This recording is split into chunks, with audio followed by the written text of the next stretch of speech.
Bu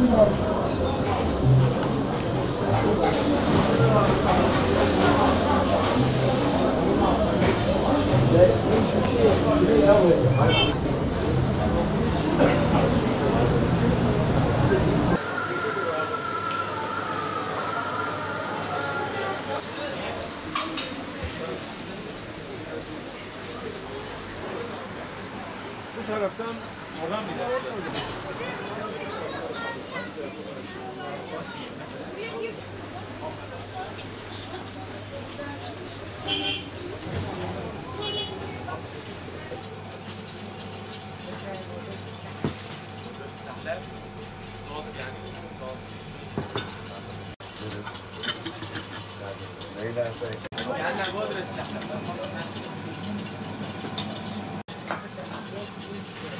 Hasan gitti. Hasan Sondra. Buyurun. Candır. Şey aroması istiyor ya. Sahne aroması var mı bizde? Sahne mi? Evet. Var. 18 diyor. Ben Allah sağlık o ya.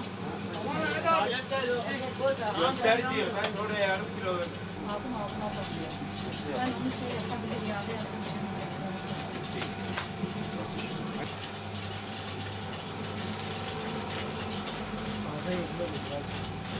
Bunu alıyoruz ama Evet, ben aldım.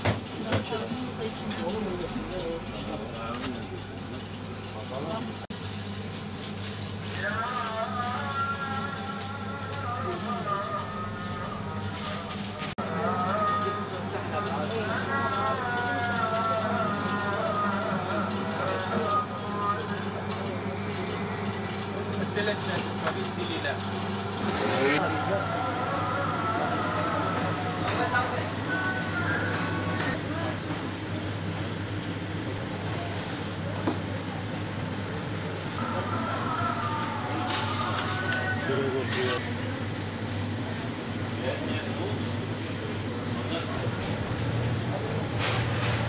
Elimizde kalacağına.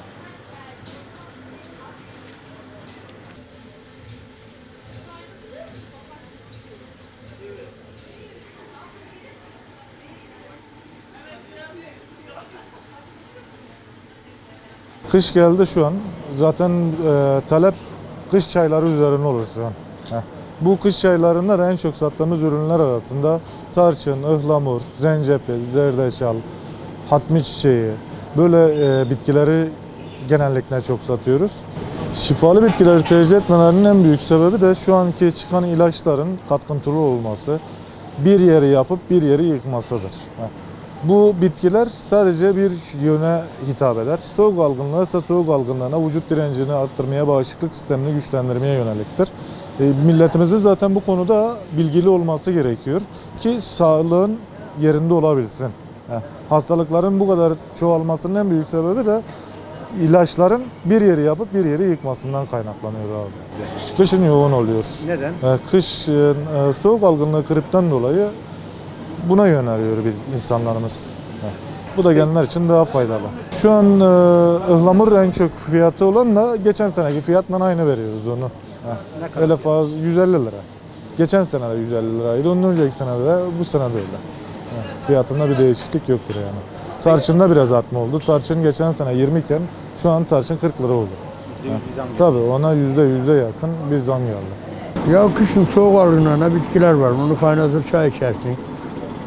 Biraz da sağlam giyinmen lazım. Kafanın başını örtmen lazım. Ayakların sağlam tutacak. Budur.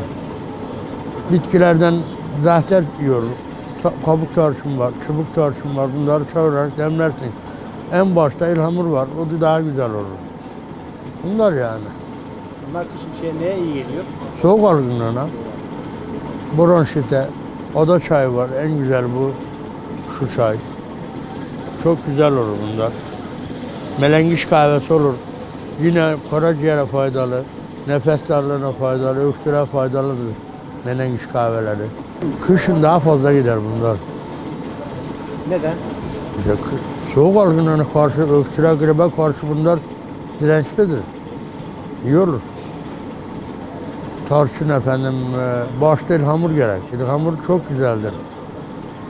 Ondan sonra karışık çaylar olur, yaparsın. Ne bileyim, ada çayı, melisa, zahter, kuşburnu. Bunlar çok güzel olur.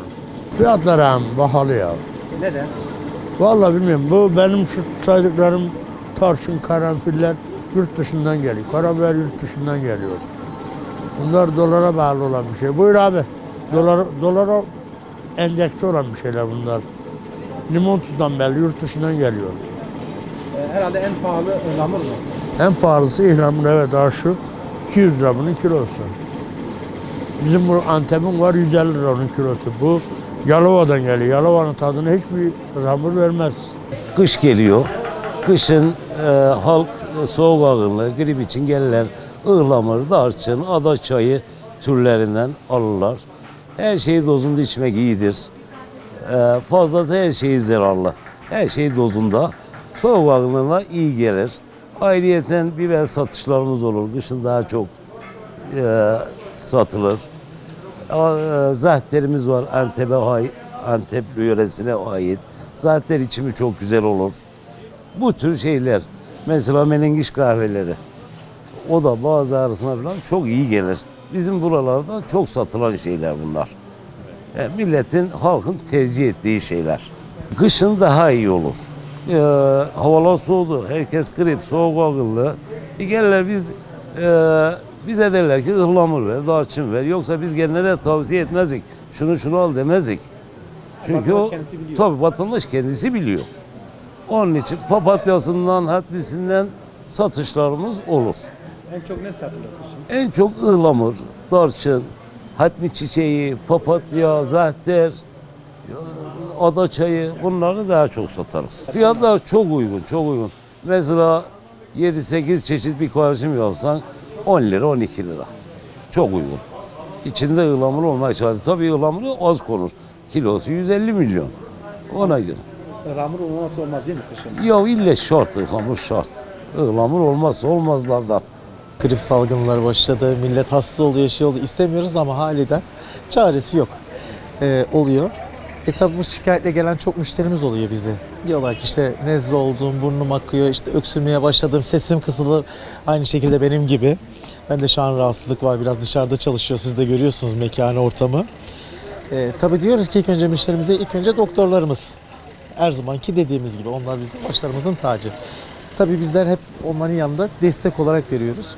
At kestanesi diye bir şeyimiz var. Onu burnuna çekiyor, burada sinüzü temizliyoruz. Artı onun haricinde böyle ada çayım var. Yine dediğim gibi Çin çayım var, dencefilim var, zerdeçalım var. Ihlamurumuz var. Hele de ıhlamur bizim başımızın tacı. Küçük bebeklere, çocuklara da verilebilecek ürünlerden bir tanesi. Onlardan ister karışım yapıyoruz, ister böyle ayrı ayrı siyah müşterimize ayrı ayrı veriyoruz. Millet hastalık başladığı zaman ondan çok çabuk kurtulmak için işte ya bize ya dediğim gibi Türk hekimlerimize, Allah dediğim gibi başımızdan eksik etmesin hiçbirini, Allah da gerek etmesin ama başımızdan da eksik etmesin. Halkımızla ilgili ve tüm şeyle ilgili, tüm halkımızla alakalı. Fiyatlar geçen seneyle aynı ama birkaç tabii ithal ürünlerde haliyle bu doların yükselmesinden dolayı birkaç değişiklik oldu ama çok şükür o da düşüyor. Haliyle bir 10-15 güne kadar onlarda da fiyat düzenlemesi tabii ki olacak. Bekliyoruz tabii. O bizim toptancılarımız var, büyük abilerimiz falan var. Onların bizi yönlendirmesiyle biz de onlara göre fiyatlarımızı tabii düzenleyeceğiz.